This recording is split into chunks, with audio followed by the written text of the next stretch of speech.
मंगलम भगवान वीरो मंगलम गौतमो गणी मंगलम कुंद कुंदार्यो जैन धर्मोस्तु मंगलम सर्वमंगल मांगल्यम सर्वकल्याणकारकम प्रधानम सर्वधर्माणां जैनम जयतु शासनम। मैं नमो तीर्थनायक को, नमो ओंकार वाणी को, नमो उन कुंद प्रभु को जिन्होंने ओंकार धारण की। अहो उपकार जिनवर का, कुंद का दिव्य वाणी का, जिन कुंद ध्वनि दाता उन कहान स्वामी का। रमियूण जिणम वीरम अनंत वर्णान दंसन सहावम भोक्षामिणियम सारम केवली शुद्ध केवली भणिदम। नियम सारजी परमागम ग्रंथ, इसके निश्चय परम आवश्यक अधिकार में 238 नंबर का कलश है। उस पर अपनी स्वाध्याय पूज्य गुरुदेव श्री के व्याख्यान के आधार से चल रही है। पेज नंबर 25 है। यहाँ आया ना जो परम आवश्यक की व्याख्या आई, परम आवश्यक कर्म, तो इसकी व्याख्या अपन ने कल भी आई थी और पूरे अधिकार में यही व्याख्या है कि जो अन्यवश नहीं, यानी कि अवश है, अवश है वह आवश्यक है।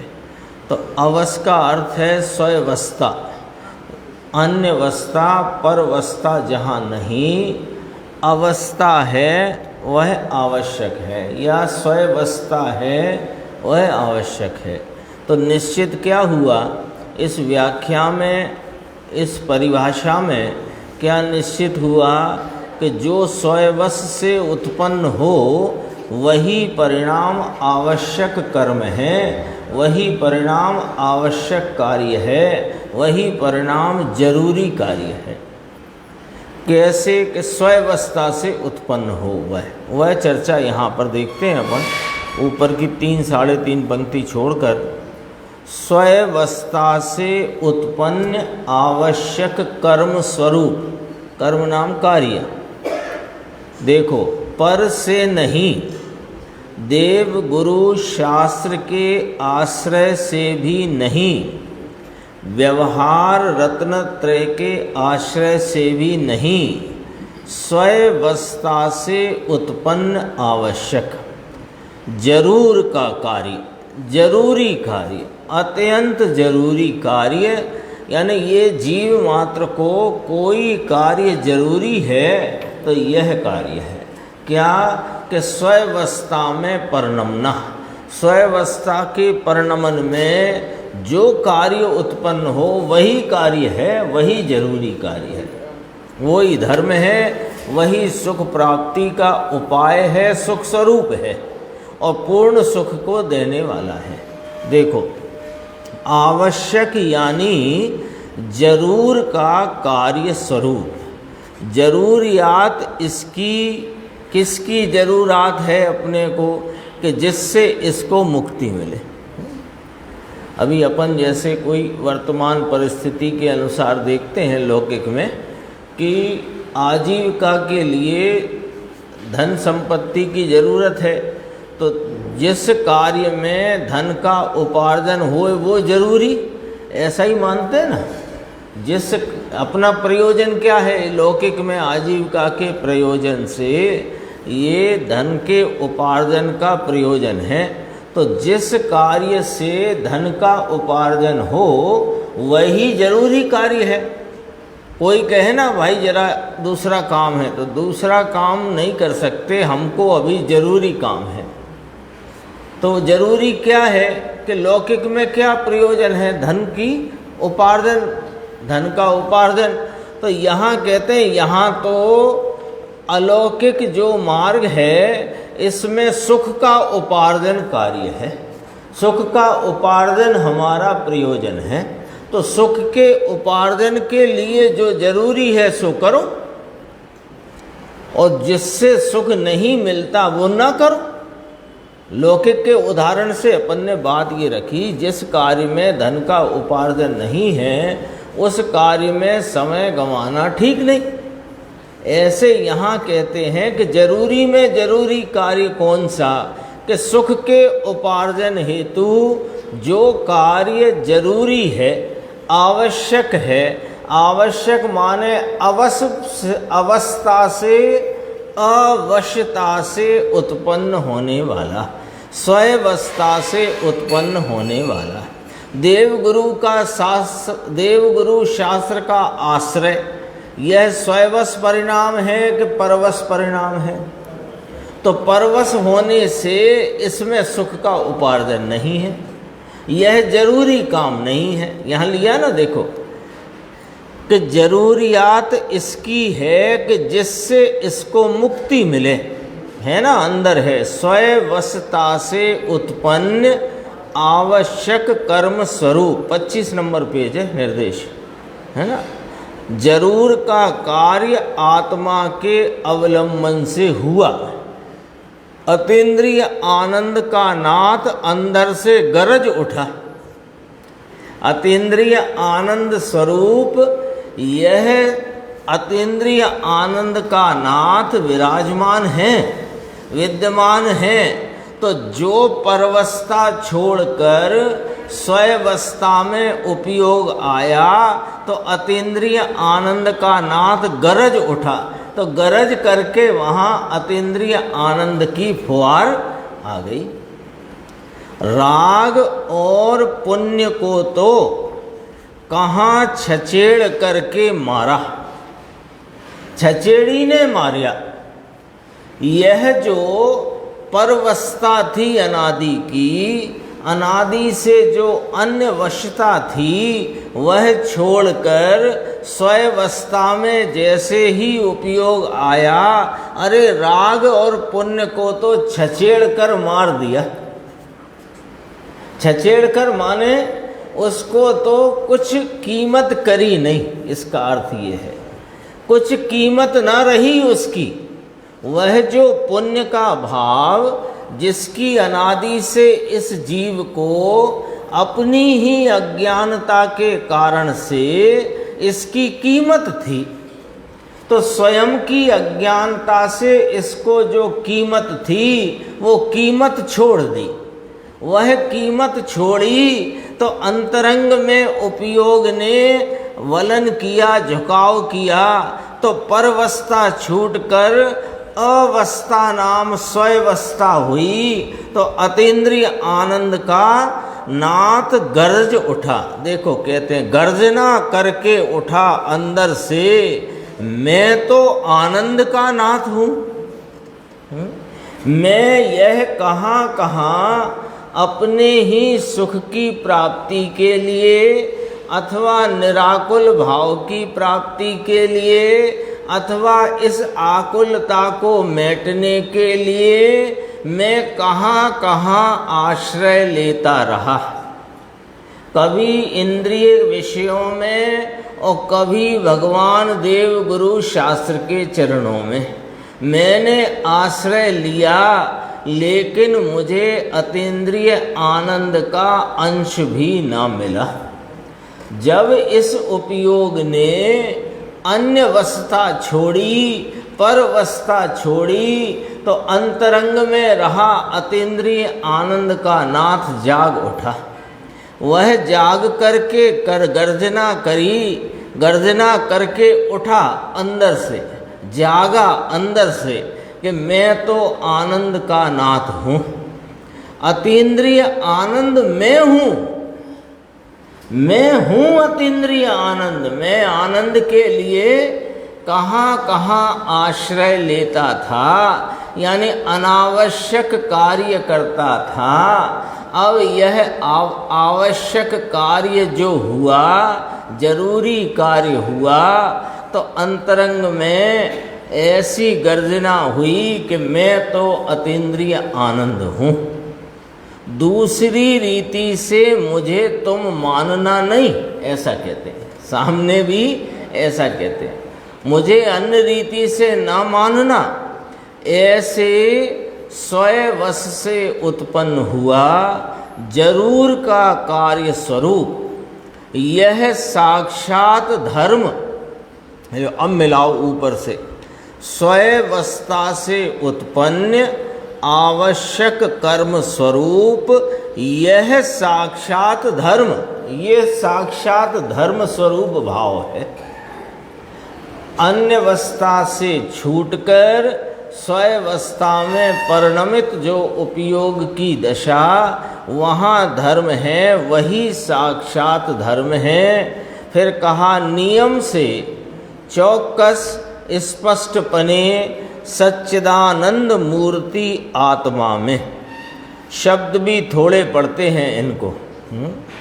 साक्षात धर्म आत्मा आनंद मूर्ति, इससे स्वयं वश से उत्पन्न हुआ जरूर का, यानी कि आवश्यक शुद्ध उपयोग, वह साक्षात धर्म चौकस नाम स्पष्टपने सच्चिदानंद मूर्ति आत्मा में, सत चिद आनंद स्वरूप आत्मा में अतिशयपने होता है ही होता है। कह करके तो कहना है कि वह अतिशयता से, बहुत अपार भाव से है ही। आगे देखते नहीं, 27वां पेज। वह यह आत्म स्थित धर्म, लो धर्म की व्याख्या करी थी ना अभी, कि जो स्वयंवस्था से उत्पन्न जो परम आवश्यक कार्य रूप भाव है, वह परम आवश्यक कार्य ही साक्षात धर्म है। वह साक्षात धर्म है और वह धर्म इस अतीन्द्रिय आत्मा में अतिशयपने रहा हुआ है। तो फिर यहाँ उसी बात को कहा, वह धर्म आनंद अतीन्द्रिय आनंद स्वरूप भाव। तो कहो कि अतीन्द्रिय आनंद स्वरूप भाव कह दो, या कि धर्म कह दो, या कि आत्मा का कल्याण रूप भाव कह दो, एक ही बात है। तो वह कहाँ है? वह आत्मा का कल्याण रूप भाव, वह आत्मा का धर्म, वह आत्मा का सुख स्वरूप भाव, वह आत्मा का स्वाभाविक स्वभाव रूप भाव, वह आत्म स्थित है। क्या कहा है? आत्म स्थित है। यानी क्या नक्की हुआ निर्देश भाई? कि वह आत्मा में रहा हुआ है, तो अन्य में रहा ही नहीं है, तो अन्य के आश्रय से मिलेगा भी नहीं।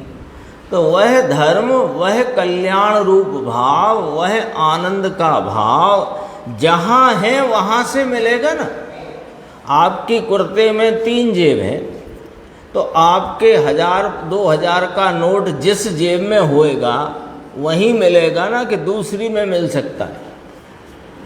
जिसमें होगा उसमें मिलेगा, जिसमें नहीं उसमें नहीं मिलेगा। इतनी बात तो पकड़ में आ जाती है। तो ये धर्म कहो कि अतीन्द्रिय आनंद कहो कि कल्याण रूप भाव कहो कि आत्मा का अपना ओरिजिनल मूल स्वभाव कहो, ये जहाँ है वहीं मिलेगा ना। तो निर्णय कराते हैं आचार्य परमात्मा मुनिराज टीकाकार, कहाँ है वो? आप कह रहे हो मेरे 2000 का नोट था तो सही, था तो सही। तो तो हमने कहा आपकी बाईं जेब में है, तो फिर आप क्या करोगे? बाईं जेब में हाथ डालोगे कि दाईं में? जब यहाँ आचार्य परमात्मा सर्वज्ञ देव फरमाते हैं कि तेरा धर्म, तेरा सुख, तेरा कल्याण रूप भाव तेरे में स्थित है, तो तुम्हारा आश्रय लो ना प्रभु। फिर तुम इधर उधर के आश्रय में क्यों वर्तते हो? ये देखो, आत्म स्थित धर्म कैसा है? वह कर्म क्षय करने में कुशल है। कर्म क्षय करने में कुशल माने इसको ऐसे समझना, कर्म क्षय की बात करी तो कर्म निमित्त कहा।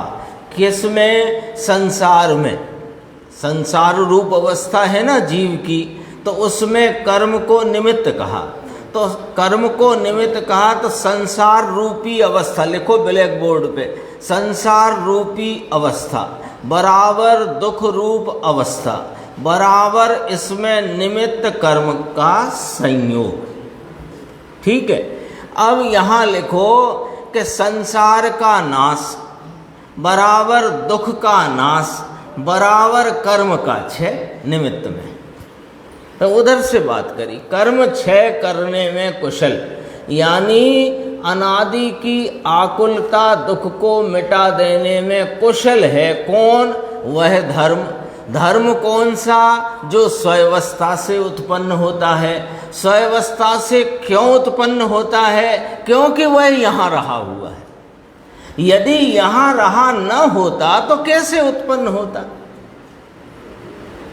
तो स्वावस्था से उत्पन्न आत्म स्थित धर्म कर्म क्षय करने में कुशल, ऐसा निर्वाण का एक मार्ग है। ले घोषणा करिए, एक मार्ग है। तो दूसरे की खोज है ना, क्या है? गैर लाजिम है। दूसरे की खोज करना व्यर्थ है, कोई उसकी आवश्यकता नहीं। क्यों नहीं? कि जब दूसरा है ही नहीं तो दूसरे की खोज करना समय की बर्बादी है और नाकाम प्रयत्न है, व्यर्थ का प्रयत्न है ही नहीं ना। आचार्य परमात्मा सर्वज्ञ देव कहते हैं ये निर्वाण का यह एक मार्ग है।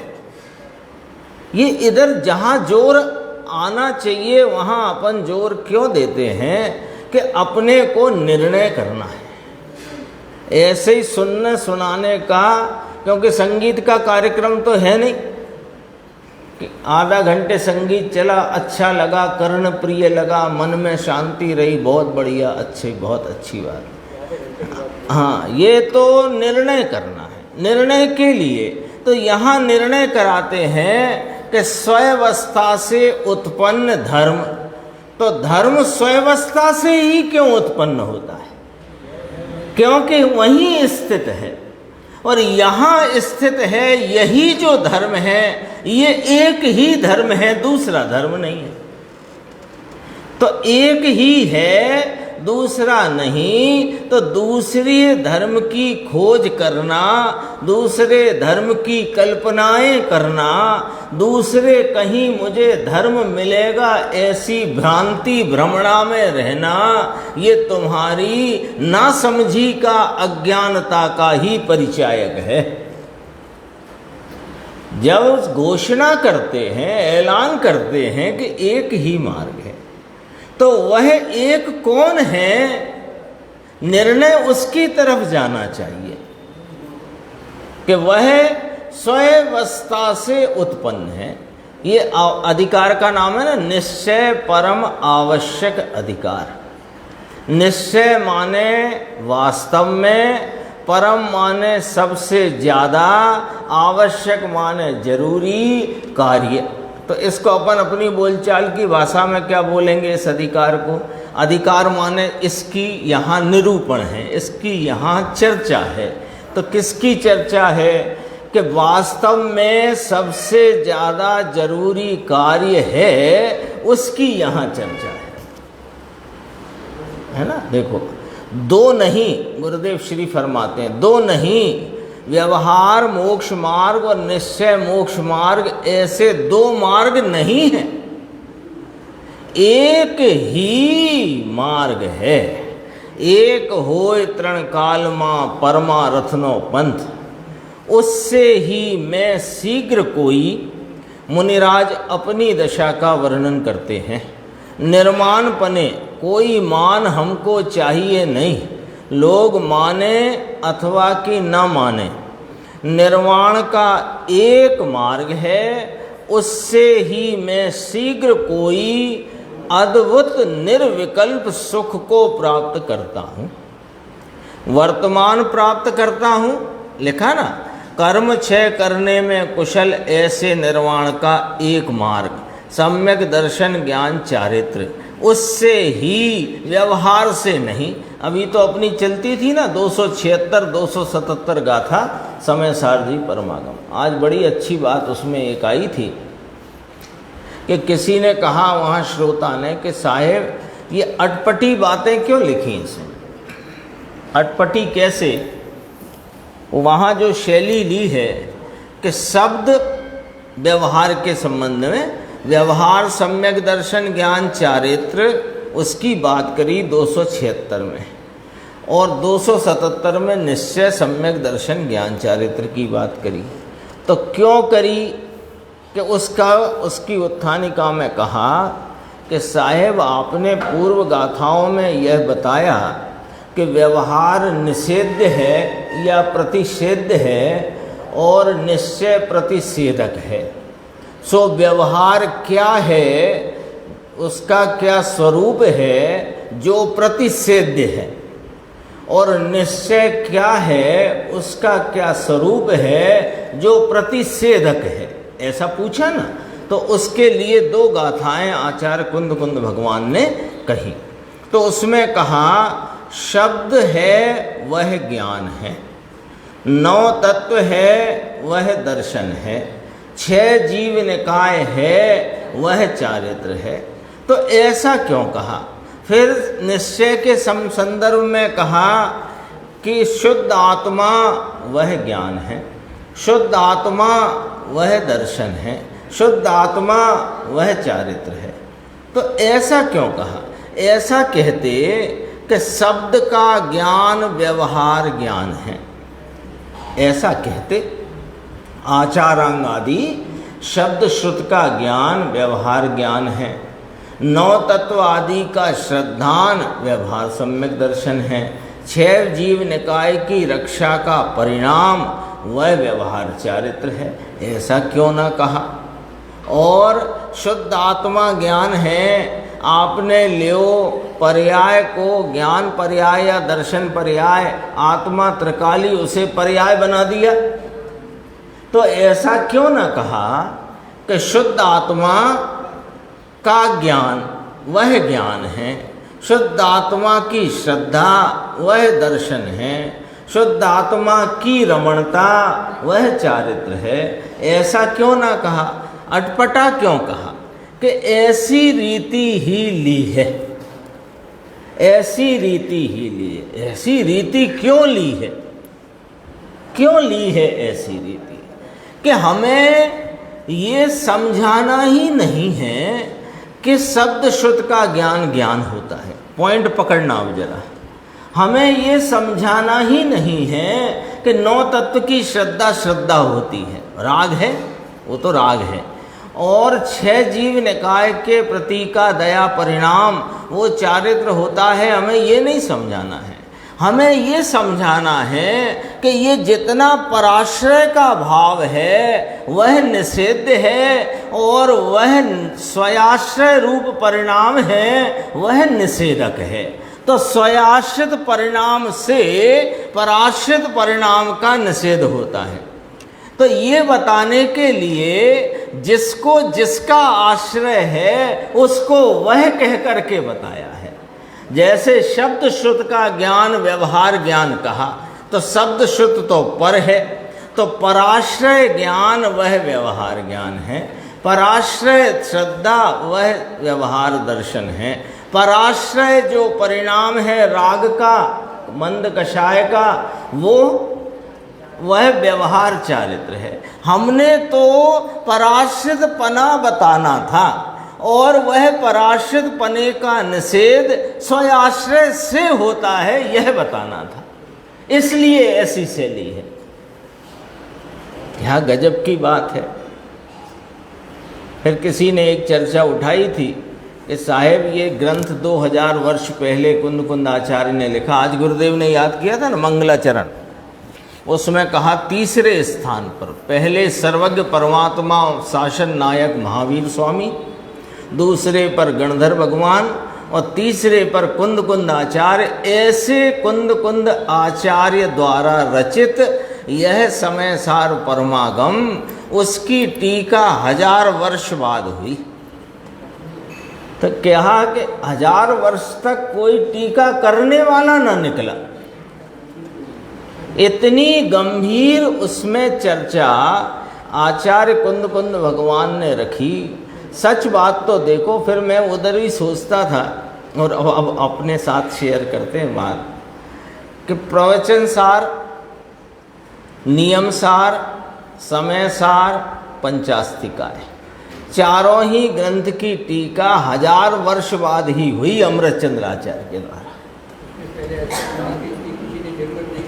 किसी को या तो जरूरत नहीं समझी या कि उसकी गहनता गंभीरता इतनी थी कि वो टीका करने वाला इतना सामर्थ्य जिसमें था उसने करी।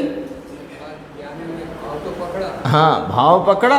कहा ना आचार्यों की परंपरा में बात तो समझी पर टीका करने का साहस न किया, इतनी गंभीर थी।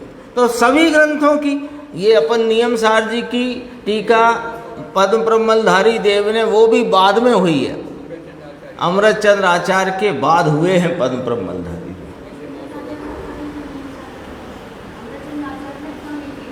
नहीं की, उन प्रवचन सार की पंचास्तिकाय की समय सार की नहीं हुई, नहीं भावना हुई। विकल्प की बात है, या उनके को हाथ में ही ना आया हो वो ग्रंथ, ये भी हो सकता है। पर ग्रंथ तो ऐसे नहीं, अब तो व्हाट्सएप पे मिलते हैं ना PDF। पहले तो कोई ताड़ पत्र पे लिखे हुए कहीं किसी मंदिर में रखे हैं, मिल गए, फिर मिल गए तो उनकी फोटोकॉपी भी नहीं होती थी। फिर भी कोई साधर्मी मुनिराजों के का भाव समझ करके उनकी कोई कॉपी करे, हाथ से लिख कर तो करे, वो भी बहुत पुरानी बात है। और अप्राप्त हो सकता है उस समय।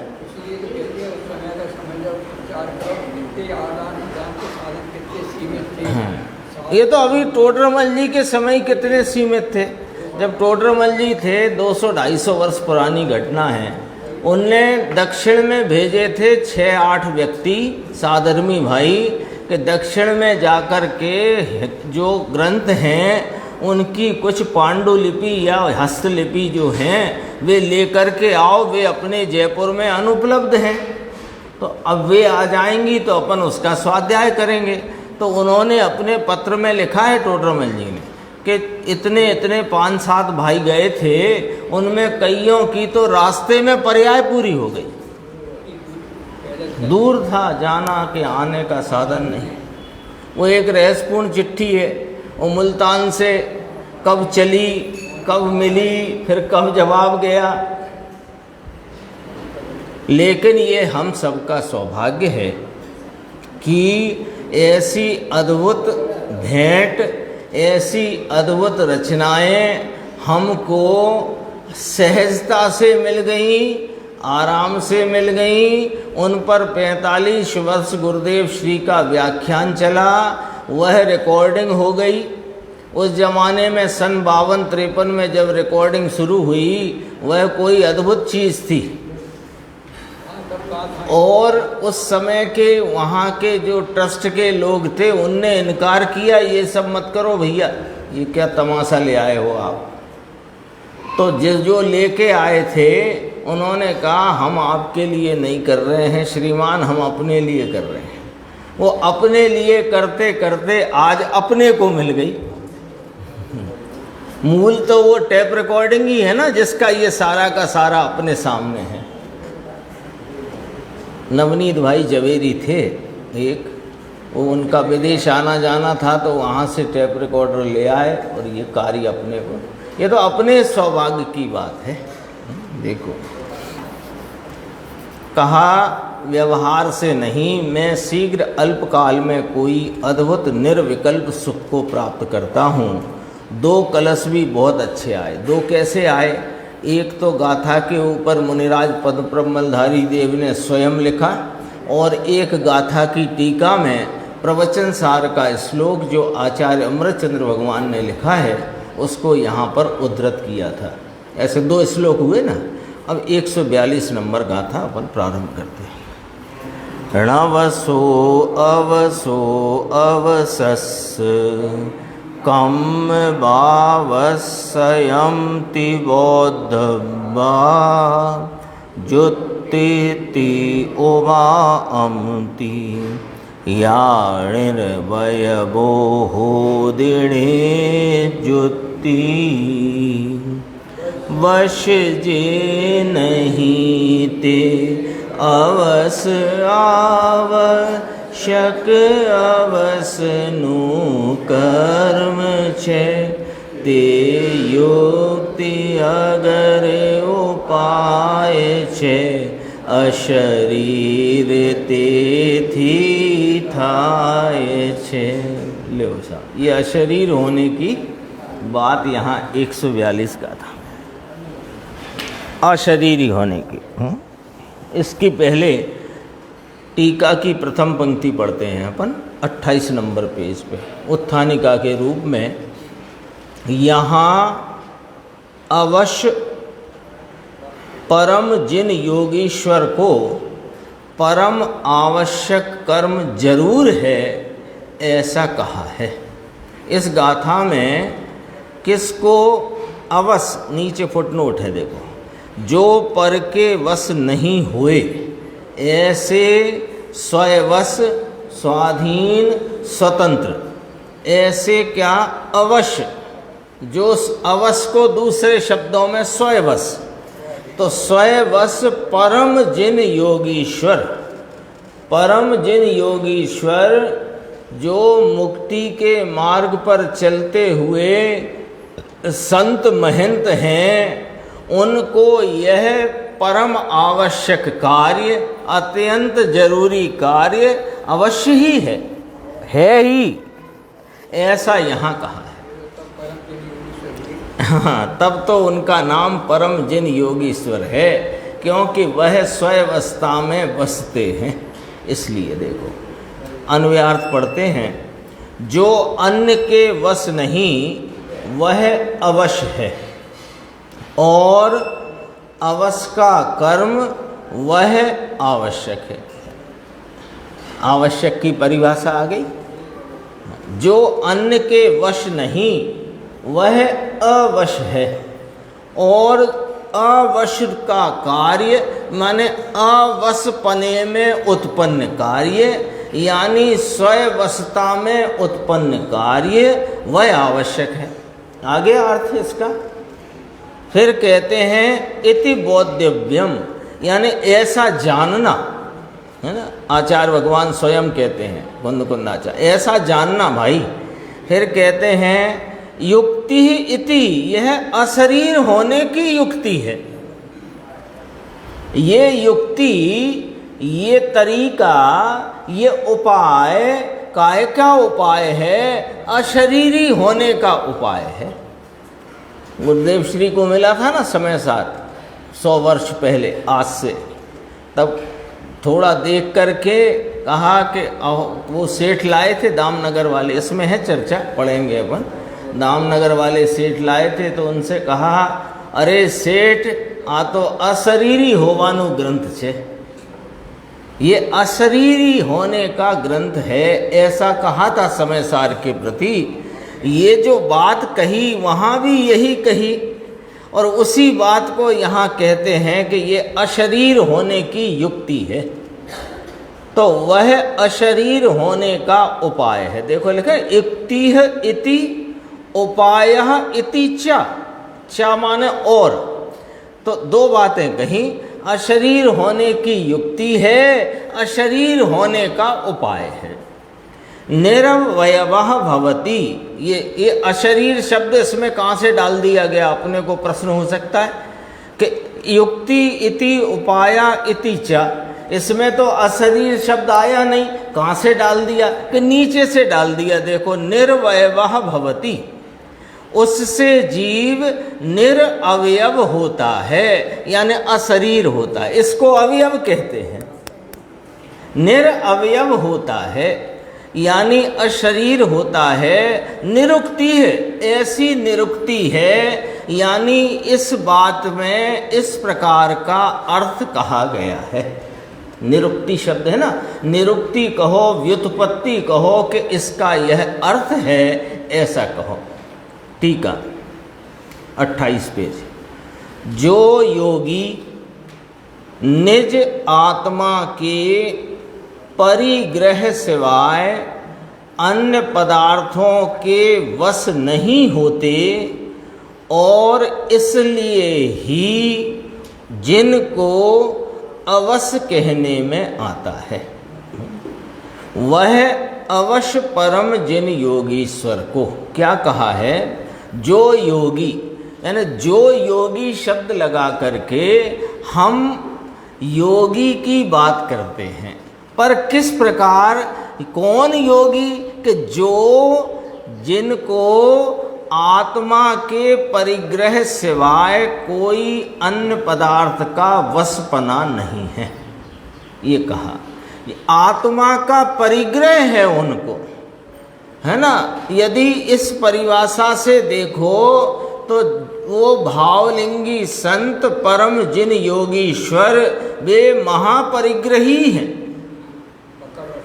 आत्मा को उन्होंने चारों तरफ से ग्रहण करके रखा है, महापरिग्रही हैं वे। अपरिग्रही कहा ना, वो बाहर की तरफ से कहा, ऐसा अपने को परिग्रह किया है, चारों ओर से अपने को ऐसा पकड़ किया है, ऐसा ग्रहण किया है कि वह उनसे अब छूटता नहीं। तो ऐसी आत्मा को जिसने पकड़ा है उसको अब अन्य पदार्थों का वशपना नहीं है।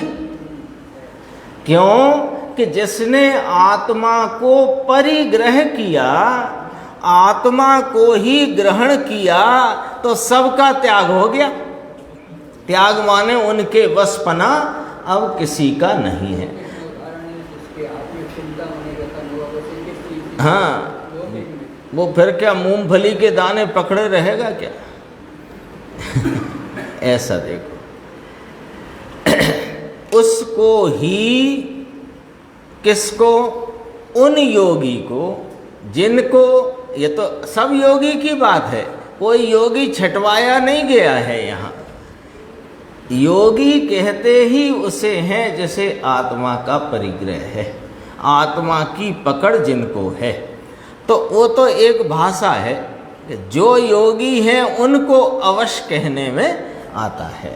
तो वे अवश्य, अवश्य नाम स्वयवश परम जिन योगीश्वर को निश्चय धर्म ध्यान स्वरूप परम आवश्यक कर्म जरूर है, ऐसा जानना। ले, अब इसमें क्या बात आई, इसमें दो बातें आ गई, तीन पंक्ति आई ना, इसमें दो बातें आ गई कि अन्य पदार्थों का बसपना जहाँ नहीं है उसका नाम अवसपना है, वही आवश्यक है, वह स्वयवसपना है। और यह स्वयवसपने को किस दूसरी रीति से यहाँ कहा गया कि निश्चय धर्म ध्यान रूप परिणमन, वश उसको ही स्वयवश जानना, उसको ही अवश जानना, और स्वयवश अवश होने से वह ही परम आवश्यक कार्य जानना। आई बात पकड़ में आई? निर्देश क्या कहते हैं देखो, कि वह अन्य पदार्थों का बसपना जहाँ नहीं है वह अवश्य है, नाम स्वयवश है। और स्वयवशपना यानी कि वास्तविक धर्म ध्यान, निश्चय धर्म ध्यान लिखा ना, तो वास्तविक धर्म ध्यान स्वरूप है क्या? वह स्वयवशता की परिणति, और वह स्वयवशता की परिणति ही आवश्यक कार्य है।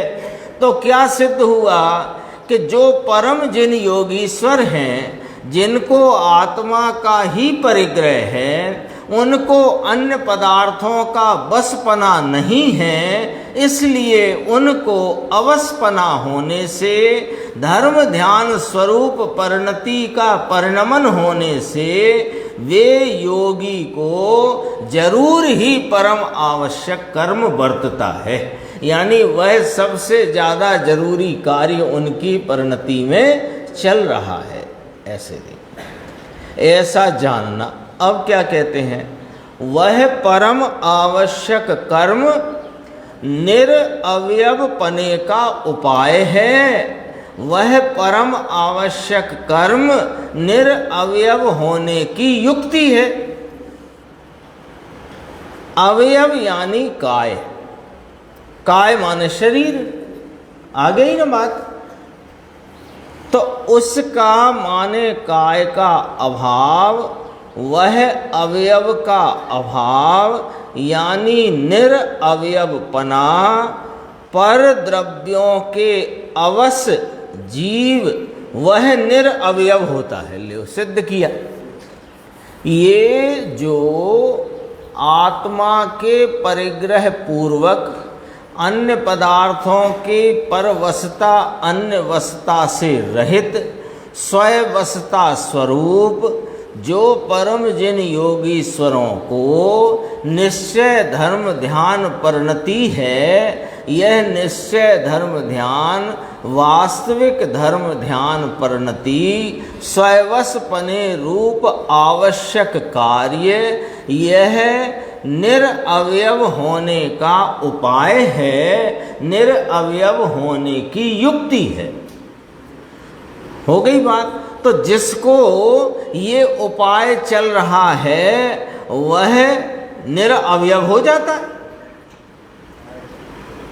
सीधा सीधा लॉजिक है कि नहीं, कि जो निरअवयव होने का, अशरीरी होने का जो उपाय है, तो अशरीरी होने का जो उपाय जिसके चल रहा है वो अशरीरी हो जाता है, और जिसके ये उपाय नहीं चल रहा है वो अशरीरी नहीं होता, उसको शरीर का संयोग कभी छूटता नहीं। इसमें देखो, पर द्रव्यों के अवश जीव, अब इतनी जो पंक्ति है ना, पर द्रव्यों के अवश, इसमें कितना अर्थ घट गया। अब अभी जितना अपन ने पढ़ा वो सब आएगा कि नहीं आएगा, कितने में आएगा? देखो, पर द्रव्यों के अवश, इसमें क्या आ गया कि आत्मा का परिग्रह, निज आत्मा का परिग्रह आ गया, अन्य द्रव्यों का बसपना नहीं है यह आ गया, वास्तविक धर्म ध्यान स्वरूपता वर्त रही है ये आ गया, और ऐसे जो जीव हैं वे निरअवयव होते हैं, नाम अशरीरी होते हैं। इतने में आ गया ना, पर द्रव्यों के अवश, अर्थात जो जीव पर द्रव्यों के वश तो नहीं हैं वे अकाय होते हैं। अकाय माने अशरीरी होते हैं। इस प्रमाण से निरुक्ति नाम व्युत्पत्ति है। इस प्रमाण से इस सूत्र का यहाँ पर अर्थ कहा गया है, ऐसा यहाँ टीकाकार आचार्य ने कहा है। अपना समय हो गया है, इसमें गुरुदेव के व्याख्यान की चर्चा अपन आगे की स्वाध्याय में लेंगे।